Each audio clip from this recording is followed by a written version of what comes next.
Lucy Sal, hoy en la reunión del templo, o de la reunión de la iglesia, se nos citó Romanos 26 y se nos dijo es un poema, Romanos 26. Romanos 3, versículo 26. Y quisiera decirte o citártelo y decirte por qué este señor tal vez dijo que era un poema. No quiero sembrar sobre sembrado o edificar sobre edificado, pero me gustaría citarlo porque cuando tú lees Romanos, o sea, bueno, de entrada cuando te dicen que estas son cartas, dices, no inventes, estos son tratados teológicos. Estas no son cartas, o sea, carta es hola, buenas tardes, te extraño mucho, bendiciones, besos, ay, no sé. Estos son tratados teológicos. Gracias a Dios que existieron y gracias a Dios por el Espíritu Santo que inspiró a estos apóstoles a escribir estas cosas tan maravillosas, ¿no? En esta parte, el Pablo está escribiendo, primero mostrándonos, porque además le está escribiendo a un pueblo que nunca oyó de Dios, ni nunca oyó de la santidad, ni nunca oyó de, de promesas, y nunca oyó del pacto, y nunca oyó de ángeles, y nunca oyó de demonios, y nunca oyó de nada de eso. O sea, es un pueblo politeísta, es un pueblo pagano, es un pueblo que cree que, que los dioses son como nosotros, depravados, sucios y asquerosos, que fornican con los hombres, que pelean con los hombres, que tienen sus propios problemas allá arriba tipo Freud y que aquí en la tierra también organizan sus orgifiestas tipo Freud. Y que además la forma de llegar a ellos es drogándote, teniendo sexo, matando animales, revisando intestinos y cosas de esas. Ellos nunca oyeron de Jesús, ni oyeron de Jehová, ni oyeron del Espíritu Santo, ni oyeron de nada de eso. Y ellos no saben nada de eso. Entonces él tiene que partir de cero. Y él les habla primero de la condición del pecador, ¿no? O sea, después les dice por qué nos vamos a condenar todos, aunque nunca hayamos escuchado del Evangelio. Y luego posteriormente empieza a decir cuál es nuestra esperanza, ¿no? Y uno de los puntos fundamentales es el Salón de la Fama, pero el Salón de la Fama de la fe primero tiene que ser explicado por qué es fe. Y entonces eso es lo que aparece precisamente aquí en Romanos 3, versículo 21. Dice, la justicia por medio de la fe, este capítulo 3, versículo 21. Ojo, el propósito de uno al evangelizar o de hablar del evangelio es decir las buenas nuevas. Evangelus, evangelio o angelus quiere decir el enviado. Y el evangelus es el llevar el buen mensaje, la buena palabra, la buena promesa. ¿Cuál es la buena promesa? Pues que te puedes ir al infierno como tú y todos los que estamos en la tierra, pero que hubo alguien que pagó por tus pecados, murió la vida que tú no podías vivir y tuvo la muerte que no podías morir, y que porque Dios se le ocurrió, sin dejar de ser Dios y sin necesidad de hacer esto para ser Dios, se le ocurrió dar gracia y misericordia, mató a su Hijo y nos dio salvación a través de ese nuevo pacto, es decir, ese contrato con ese Adán federal segundo que tuvo todas las condiciones que el primer Adán no tuvo, y además fue el Cordero Perfecto que pagó la justicia del Padre. ¿Cuál es la justicia del Padre? La satisfacción del pecado. Es decir, o sea, yo no entendía por qué Jesús era como que, o sea, era la llave perfecta para poder pasar al cielo, ¿no? Yo lo entendía, o sea, yo no entendía tampoco por qué la cruz y la sangre, y por qué, wow, y la sangre. Yo no lo, o sea, yo cuando era inconverso, pues yo lloraba porque yo veía que Jesús lo habían hecho pomada en la cruz. Yo veía que era demasiado bueno como para que alguien lo matara. Y yo no tampoco entendía por qué 15 minutos antes lo estaban glorificando y 15 minutos después lo estaban pidiendo que lo matara, ¿no? Ahora entiendo que Jesús es Dios y es hombre. Y Jesús es el único que cumple las condiciones necesarias para que la condenación del pecado se rompa, se acabe, se quiebre y desaparezca una vez todavía no pasa eso. Eso va a pasar en Apocalipsis. Este, una vez todo vuelve a ser como fue en el Génesis. Por una razón que le plujo a Dios, quiso salvar a los hombres y no a los ángeles. Por una razón que le plujo a Dios, quiere vivir con esos hombres eternamente. Los redimidos, claro. Y por alguna razón que tampoco entiendes, es que tú y yo somos salvos. Punto. Dios cumple las condiciones, perdón, Jesús, Dios cumple las condiciones porque al Padre nadie lo hemos visto. Dios Hijo sí, y fue hecho carne. Dios Hijo puede cargar con los pecados porque Él cumple la condición de ser eterno. Y la segunda condición es ser humano. Y la tercera condición es que vivió la vida sin pecado y cumpliendo la ley a cabalidad. Entonces, cuando había, o sea, cuando tú dices, ok, vas a tener una población allá arriba salva, pues sí, la bronca es que van a ser salvados de qué y cómo y por qué. Bueno, van a ser salvados del pecado. La paga del pecado es la muerte eterna en el infierno. Y el boleto es, pues, no te los puedes llevar nada más así, o sea, no puedes decir, pues mira, me llevo a fulana, a sutana y a perengana porque me gustan, me caen bien, buena onda, o porque son hijos del presidente, pues pasan impunes, o porque yo quise llevármelos, punto. Porque entonces estarías negando uno de los atributos de Dios, que es la justicia. O sea, justicia es recibir lo que mereces. Si Dios en sentencia en Génesis que la paga del pecado es muerte, y el Adán después de que su esposa fue engañada, pecó con el único mandamiento que tenía, el único, no te tragues el árbol del bien y del mal, no comas de él porque vas a morir. Y ahí va, come del árbol y pues todos estamos condenados. Nacemos con el ADN de Adán y nacemos en pecado. Tu bebecito, tu hijito, tu cosita esa que está ahí gritando y haciéndose el tierno, es un pecador. Nada más está empezando a generar las condiciones para empezar a pecar. Pero él lo tiene en la naturaleza, puede llegar a ser un asesino serial, como puede llegar a ser nada más un mentiroso o un fornicario o un chismoso, pero tenemos todas las condiciones para eso.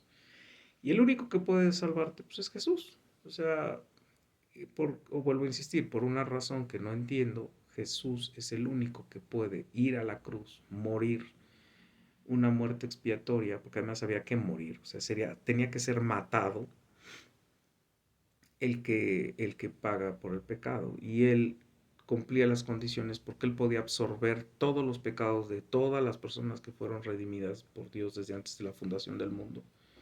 Y él siendo un Dios eterno podía pagar lo no eterno que somos nosotros. Y él en su eternidad tomó una parte de su eternidad, por decirlo de alguna manera, la contaminó de nuestro pecado y en esos momentos fue atormentado, en esa parte de la eternidad Jesús, en 3 horas, condensando años, siglos de pecado, tuyo, mío y de todos los hermanos que vamos a estar en el cielo, y eh, salir limpio, o sea, salir limpio en términos de, ya, ok, ya lo pagó, ya, ya, todo, por todos los que estamos en el contrato, en el pacto, ya estamos salvos, ya está pagado.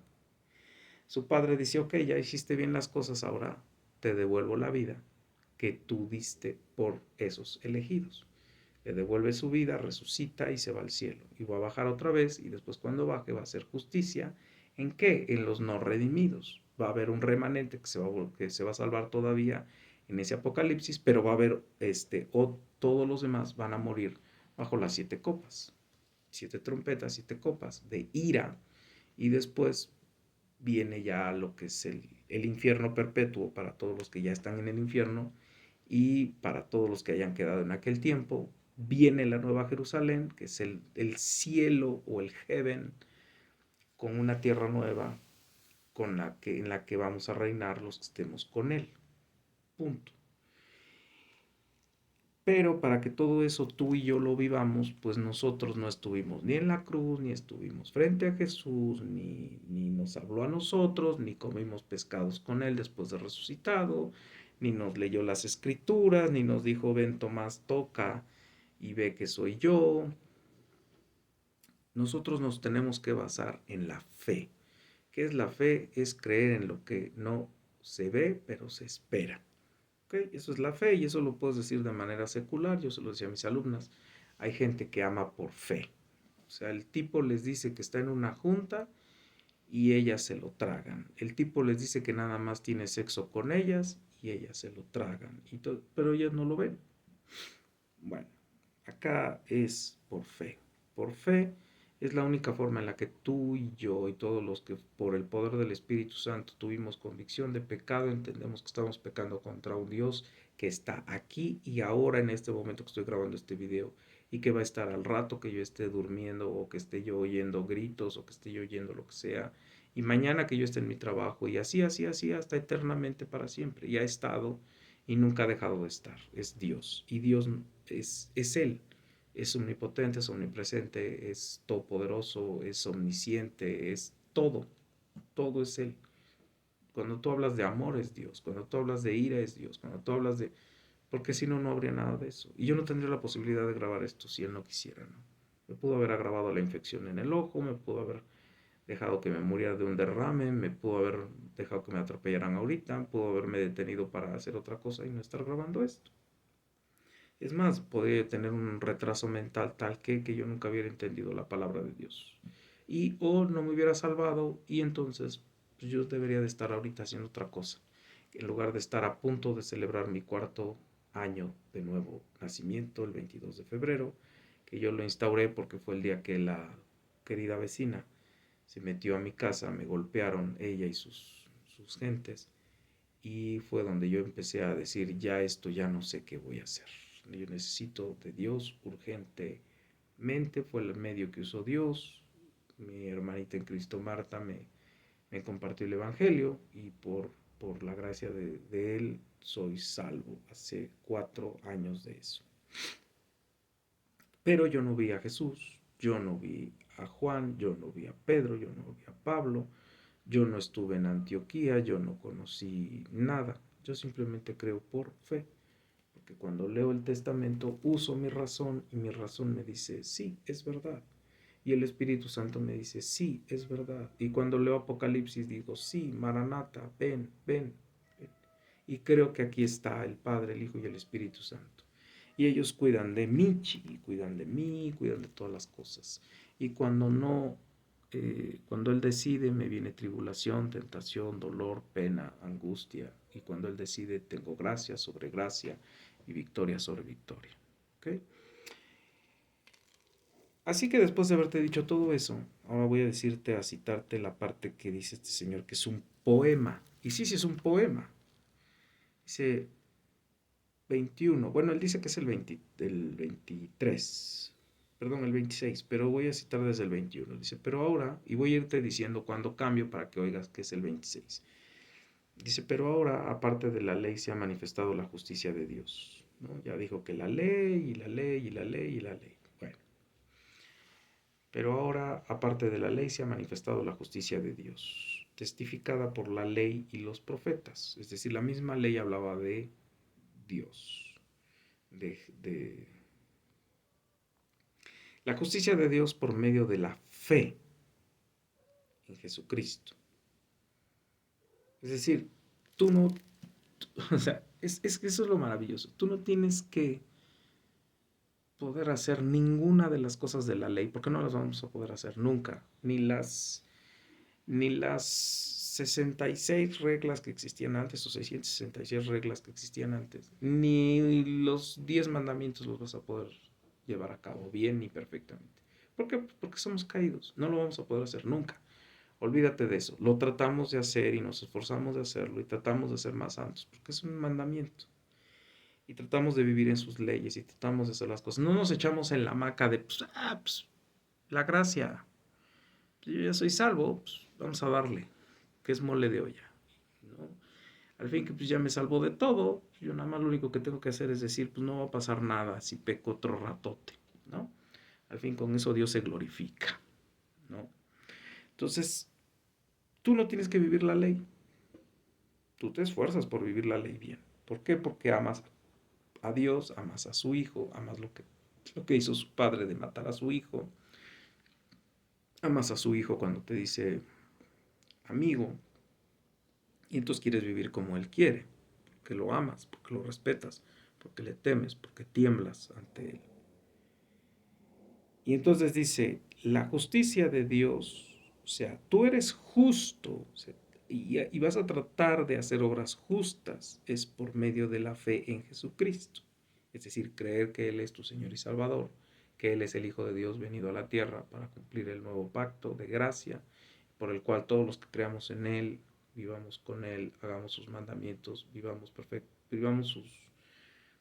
intentamos vivir su vida perfecta, intentamos hacer lo que Él dice, intentamos conocerlo, intentamos caminar en Él, intentamos vivir en Él, predicamos el Evangelio, etcétera, etcétera, etcétera. Esos somos salvos. Y ya somos justos, y ya somos justificados. Ahora, ¿cómo funciona esto? Dice, la justicia de Dios por medio de la fe en Jesucristo, para que todos los que creen en Él, porque no hay diferencia por cuanto todos pecaron y están destituidos de la gloria de Dios, siendo justificados gratuitamente por su gracia mediante la redención que es en Cristo Jesús. Por gracia mediante la redención que es en Cristo Jesús. Gracia significa recibir lo que no mereces. Misericordia es no recibir lo que mereces. Mediante la redención, redimir significa pagar. La paga del pecado es muerte. Tú ibas a morir en delitos y pecados y ibas a llegar al infierno y ibas a estar ahí eternamente. Porque tú eres finito. O sea, tú tuviste un nacimiento. Dios Padre, Dios Hijo y Dios Espíritu Santo no tuvieron un nacimiento. Son desde la fundación del mundo. Fueron antes de la fundación del mundo. Han sido desde antes, eternamente y para siempre. Punto. Tú sí. Entonces, por lo tanto, cada que creas que estás pagando tu deuda, no. Te falta. ¿Por qué? Porque tú no eres eterno. Te falta, te falta, te falta, te falta, te falta, te falta, te falta. El que tuvo que pagarlo fue Jesús y Él lo paga en la cruz. Entonces dice, siendo justificados gratuitamente por su gracia mediante la redención que es en Cristo Jesús. Él es el que pagó otra vez tus 76, tus 80 años, tus 100 años de vida pecadora. Él los pagó en la cruz. Tú ya eres salvo, tú eres justo. Tú ya no debes nada, tú ya eres justo. Frente a Dios Padre tú eres justo. Tú ya no vas a recibir la ira de Dios Padre. ¿Qué es la ira de Dios Padre? Va a mandar a bajar a su Hijo a la tierra, va a limpiar la tierra de pecados, se va a llevar al infierno a los que están. Y ahí va a estar la ira de Dios, en el infierno. Uh-huh. Dice, a quien Dios puso como propiciación, es decir, como el único que podía satisfacer la paga del pecado o muerte, como propiciación por medio de la fe en su sangre, es decir, en su muerte, para manifestar su justicia. ¿Por qué? Porque Él pagó con su muerte la justicia que tú y yo le debíamos a Dios Padre, a causa de haber pasado por alto en su paciencia los pecados pasados, con la mira de manifestar en este tiempo su justicia a fin de que Él sea el justo y el que justifica al que es de la fe en Jesús. La parte poética que dice este Señor es con la mira de manifestar en este tiempo la justicia a fin de que Él sea el justo y el que justifica al que es de la fe, al que es de la fe de Jesús. Ajá. Entonces, a ver, déjame traduzco ese trabalenguas, que es un poema, y sí es un poema. ¿Con quién teníamos la deuda? Con tu creador. ¿Quién es tu creador? Espérame. ¿Quién es tu creador? Dios. Tiene hambre. Dios. ¿Es tu creador Dios? Sí. ¿Contra quién pecaste? Contra Dios. ¿Desde cuándo pecaste? Desde que naciste. Porque naciste en pecado. Bueno, perdón, no desde que naciste. Desde que tuviste la capacidad de hacer mal, lo hiciste. Lo hiciste desde niño, lo hiciste desde adolescente, lo hiciste desde adulto. No sé cuándo empezaste y cuándo, si eres cristiano, no sé cuándo te redimió. Si estás viendo este video y no te has redimido, pues vas a seguir pecando. ¿Contra quién pecas? Contra Dios. Dios está en tres personas, Padre, Hijo y Espíritu Santo. Desde antes de la fundación del mundo, Dios sabía que íbamos a pecar, que íbamos a fastidiar y desgarratear su creación y todos sus mandamientos perfectos, y vamos a contaminar cósmicamente el universo con nuestro pecado, y por lo tanto va a tener que venir un momento en el que tenga que limpiar todo y volverlo a hacer de nuevo, porque todo está contaminado de pecado. Y eso nos incluye a ti y a mí. Por lo tanto, Él tiene que venir a nuestros corazones, sacar el corazón de piedra, pecaminoso, asqueroso, sucio, podrido, lleno de nuestra basura, y poner un corazón nuevo, el corazón de Cristo en nosotros, el corazón de Dios en nosotros. A través del Espíritu Santo Él nos da eso, y entonces Él viene y mora en nosotros, porque si no éramos santos, no podía morar en nosotros. Nada que no es santo no puede morar Dios en él. Entonces somos santificados, somos sellados por el Espíritu Santo. Tú tienes el perdón de pecados. ¿De quién? Otra vez repito, de Dios el Padre. ¿A través de quién? De Dios el Hijo. El Dios el Hijo te libra de Dios el Padre y la ira de Dios el Padre en el infierno. No vas a estar en el infierno siendo atormentado por demonios, vas a estar atormentado por el Padre, por la ira del Padre. Vas a estar, fuiste salvado por Dios. ¿Quién? Dios Hijo. Y te dejó al Espíritu Santo, que es Dios Padre y Dios Hijo, para que sean tu ayudador, tu consolador, tu ministrador, tu protector, tu guía, tu conciencia. ¿Qué va a pasar después? Tú vas a estar en el cielo con Dios, de quien fuiste salvo, de Dios, para honrar y glorificar a Dios. Por eso Él es el que justifica, Él es el que es justo y el que justifica. ¿Por qué? Porque el mismo Dios tenía que venir a morir al mundo como Dios para salvarte de Dios y tú poder vivir con Dios. Por eso es un poema. Porque si alguien en otra religión te quiere decir cómo te vas a salvar, no pueden, porque no te vas a salvar. Porque son mortales los que hicieron esas religiones y ninguno de ellos se salvó. Buda se murió, Mahoma se murió, los locos estos de la India se mueren y ninguno es salvo. Pregúntale a un musulmán, ¿eres salvo? No sé. ¿Vas a saber algún día si eres salvo? No. ¿Cómo crees que te vas a salvar? Matando cristianos. ¿Qué te espera de recompensa en el cielo? Mujeres. Un montón de sexo con muchas mujeres. Jovencitas y muy bonitas. Okay. Entonces nosotros sí tenemos la certeza de que si ponemos nuestra fe en Jesucristo, nuestro Señor Dios Todopoderoso, y le pedimos al Espíritu Santo que nos dé convicción de pecado y nos arrepintamos. Arrepentirte significa cambiar toda tu ruta de movimientos, dejar el pecado, quitarte del pecado. No dejas de pecar, pero no practicas el pecado. No te levantas en la mañana pensando a quién te vas a tragar, cuándo te vas a emborrachar, en qué te vas a gastar el dinero para disfrutar, etcétera, etcétera, etcétera, etcétera. Estás pensando en cómo glorificar a Dios y evitar el campo minado de la guerra espiritual que el mundo, la carne y el diablo tienen todos los días en contra tuya. Y quieres en todo glorificar a Dios, y quieres en todo hablar de Dios, y quieres en todo que sea manifiesta la gracia y la gloria de Dios. Y haces las cosas por amor, con temblor y temor, por amor a un Jesús, por amor a un Padre, por amor a un Espíritu Santo. Quieres congregarte, por eso quieres vivir de la gracia, por eso este, eh, quieres estar con Dios, por eso. No hay otra cuestión. Eso, eso es lo que hace un poema de Romanos y de esa oración que dijo este pastor. ¿Por qué? Porque, bueno, lees todo el Evangelio y te das cuenta que en el Antiguo Testamento estábamos buscando a un Salvador. Por eso él dice de los pecados pasados, porque todos los que pusieron su fe en la promesa de que vendría un Salvador, todos los que pidieron perdón con todos los rituales y los sacrificios incompletos y demás y demás y demás, pero que tuvieron convicción de pecado y que trataron de vivir en la justicia de Dios y trataron de cumplir la ley, y cuando no la podían cumplir, bueno, pues hacían sus sacrificios y hacían sus votos y todo ese show.